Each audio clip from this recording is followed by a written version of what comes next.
Voilà, donc Grand Cru Mambourg 2015. Le Grand Cru Mambourg, fidèle à lui-même, terroir extrêmement précoce, extrêmement chaleureux. On est à la sortie de la vallée de Kaysersberg, la vallée s'ouvre en deux.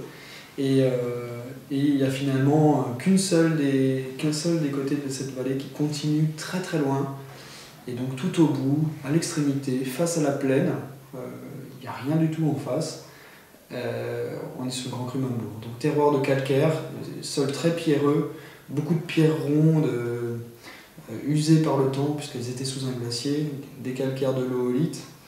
Et on a l'addition de ce millésime 2015 lui-même très très solaire. Donc ça c'est quelque chose qu'on a vendangé très tôt. Pour le coup on a vendangé le premier jour des vendanges. Alors j'ai envie de dire, c'est un peu la situation qu'on a chaque année. C'est un endroit qu'on est obligé de vendanger très très tôt. C'est 13 500 pieds hectares, presque 14 000. Vigne basse à la bourguignonne.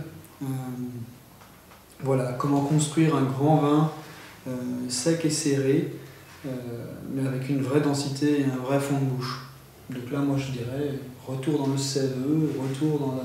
Oui, retour dans la profondeur aussi, dans quelque chose d'extrêmement concentré, qui provoque, quand tu goûtes, une salivation vraiment impressionnante, large, tartrique, avec un tanin très très fin, compact à l'intérieur, beaucoup de vinosité.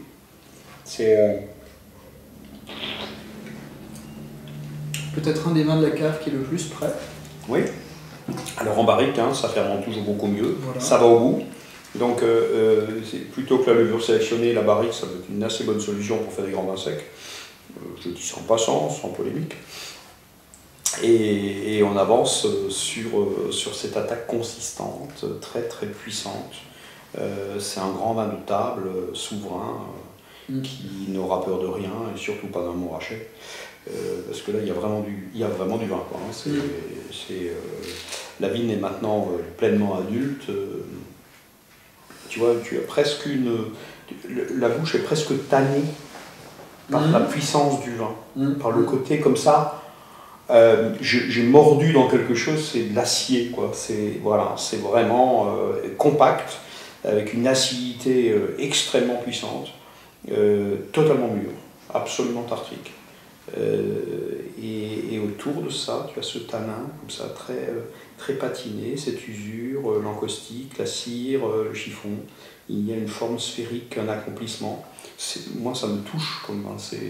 Voilà, peut-être que c'est le vin que j'ai rêvé le plus fort en le plantant.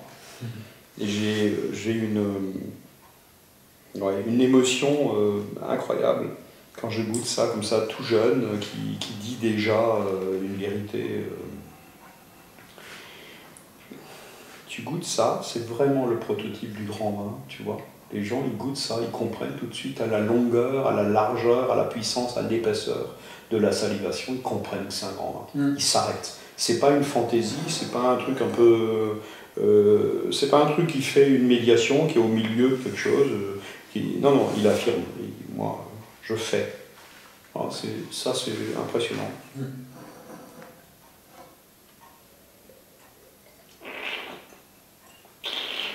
Pour moi, c'est un vin qui est vraiment déjà accompli. Suave, quelque part. Il y a la cire.